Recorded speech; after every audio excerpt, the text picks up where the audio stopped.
আজকে এসেছি নতুন একটা ভিডিও নিয়ে। আজকের ভিডিও শুধুমাত্র ওয়েস্ট বেঙ্গল পুলিশে যে সমস্ত পরীক্ষার্থী পিইটি পিএমটি পাস করেছে। ওয়েস্ট বেঙ্গল পুলিশ 2024-এর আনরিজার্ভ ক্যাটাগরির কাট অফ কত যেতে পারে। তো সামান্য কিছু বুদ্ধি, পিআরবি রুলস, কিছু অথেন্টিক ইনফরমেশান এবং 60,179 জনের যে পিইটি পিএমটির লিস্ট বা তাদের নাম্বার অনুযায়ী কীরকম কাট অফ হতে পারে তার বিশ্লেষণ করি। ওয়েস্ট বেঙ্গল পুলিশ 2024 নোটিফিকেশন অনুযায়ী ভ্যাকেন্সি ছিল 11,749, যেটা মেল ফিমেল উভয়, যার মধ্যে অনলি মেল 8,212 আর ফিমেল 3,537 জন। তো এখানে শুধুমাত্র ইউআর ক্যাটাগরির এবং ইউআরের যে সাব ক্যাটাগরি আছে তাদের টোটাল ভ্যাকেন্সি ছিল 3,695, যেখানে only UR 840, EC 1,007, home guard 672, ex serviceman 336, civic এবং ভিলেজ পুলিশ 672, স্পোর্টস কোটা থেকে 168, টোটাল হয় 3,695টি।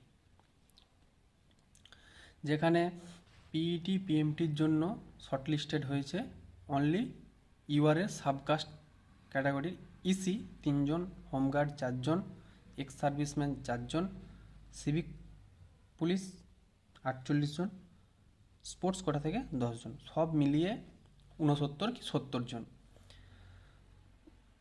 এই 69-এর যদি 50% মাস কমপ্লিট করে থাকে ধরে থাকি, তাহলে 35 জন ধরে নিলাম, ঠিক আছে।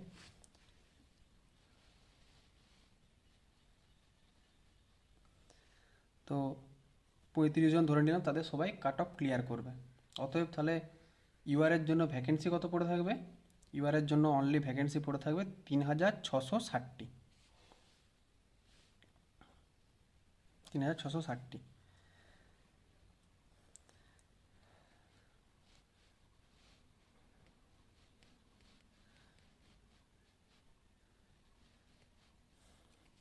যদি আমরা দেখি 53.5 থেকে 75 পাওয়া মেল প্লাস ফিমেল এর সংখ্যা 10,009 জন কি 8 জন, ঠিক আছে। যেখানে পিইটি পিএমটি পাসের হার 35% বা 35%, তো টোটাল পাস করবে 3,503 জন, ঠিক আছে। যেখানে ইউআরের ভ্যাকেন্সি আছে 3,660টি।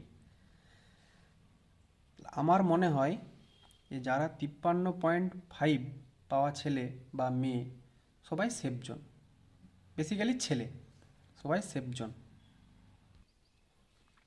এবার দেখি 53.5 থেকে 75-এর মধ্যে অনেক ছেলে আছে যারা OBC A, OBC B, SC, ST, যারা বয়সে ছাড় নিয়েছে, তারা নিজের কাস্টে থাকবে, তারা ইউআরএস সিট নিতে পারবে না, এটা সবাই জানে। তো 53.5 থেকে 75-এর মধ্যে অনেক ফিমেলও আছে, তাই সব কিছু দেখলে আমার মনে হয় যারা 52.75 পেয়েছে তাদেরও ইন্টারভিউ ভালো হলে তারাও সেফ থাকবে। ধরে নিলাম যে ইন্টারভিউয়ে গড় নাম্বার 10 দিয়েছে, তাহলে ইউআরের কাট অফ হতে পারে 53.5 প্লাস 10, 63.5, ঠিক আছে। এর থেকে 1 নম্বরও বাড়বে না, যদি হয় কিছু পয়েন্ট সামথিং কমতে পারে। আমার মতে 63.5-এর থেকে কোনো মতে কাট অফ ইনক্রিজ না হওয়ার চান্সই বেশি।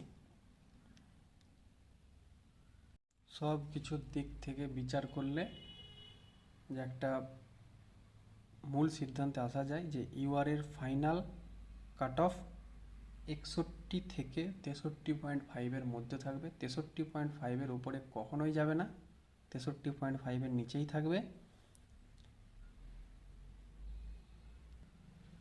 অনেকে কন্ট্রোভার্সি করার জন্য বলতে পারে 66, 67, 68।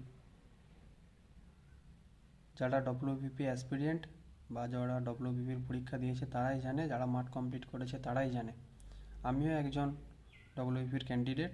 তো সব কিছু বিশ্লেষণ করে এটাই মনে হয় যে কাট অফ ইউআরের 63.5-এর ওপরে যাবে না। এরকম আরও অন্যান্য ক্যাটাগরির ভিডিও পেতে কমেন্ট করো। পারলে আরও তোমাদের বন্ধুদের শেয়ার করো।